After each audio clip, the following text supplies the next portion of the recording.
যুদ্ধের জন্য নিজেদের সামরিক বাহিনীকে প্রস্তুত রেখেছে ইরান। তাহলে কি আবারও ইসরায়েলের বিরুদ্ধে শুরু হচ্ছে ইরানের যুদ্ধ? কারণ ইরানের বিরুদ্ধে সামরিক পদক্ষেপ নেওয়ার হুমকি দিয়েছেন মার্কিন প্রেসিডেন্ট ডোনাল্ড ট্রাম্প, আর তাকে উস্কে দিয়েছেন ইসরায়েলের প্রধানমন্ত্রী বেনিয়ামিন নেতানিয়াহু। কি হতে চলেছে মধ্যপ্রাচ্যে? হঠাৎ ইরানের বিরুদ্ধে যুদ্ধের ঘোষণা কেন দিলেন ট্রাম্প? ইরানের পারমাণবিক ইস্যুকে কেন্দ্র করেই সাম্প্রতিক সময়ে দেশটির বিরুদ্ধে যুদ্ধে জড়ায় ইসরায়েলের সামরিক বাহিনী। যেই যুদ্ধে ইরানের ২৭টি প্রদেশে জোরদার হামলা চালায় নেতানিয়াহুর বাহিনী। তবে পাল্টা প্রতিরোধও গড়ে তুলে ইরানের সর্বোচ্চ প্রতিরক্ষা বাহিনী IRGC। ইহুদিবাদী দেশটিকে লক্ষ্য করে ৫০০টিরও বেশি ব্যালিস্টিক মিসাইল ছোড়ে তেহরান, যার ফলে লণ্ডভণ্ড হয় ইসরায়েলের সামরিক ও বেসামরিক স্থাপনা।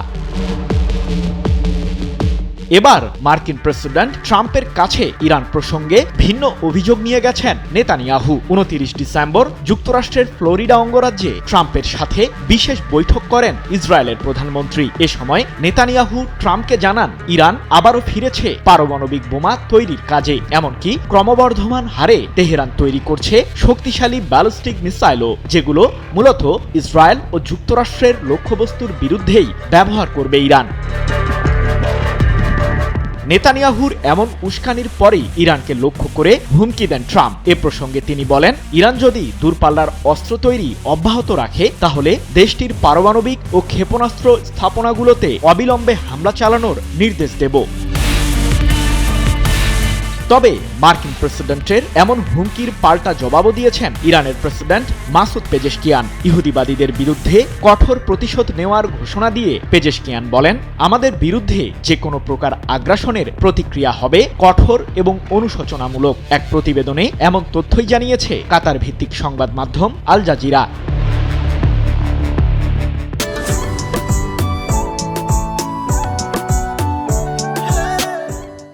পশ্চিমারা দীর্ঘদিন ধরেই ইরানের পারমাণবিক ইস্যুটিকে ঘিরে বিভিন্ন ধরনের অভিযোগ জানিয়ে আসছে। বিশ্ববাসীকে আড়ালে রেখেই ইরান তৈরি করছে পারমাণবিক বোমা, মূলত এমন অভিযোগ যুক্তরাষ্ট্র ও ইসরায়েলের।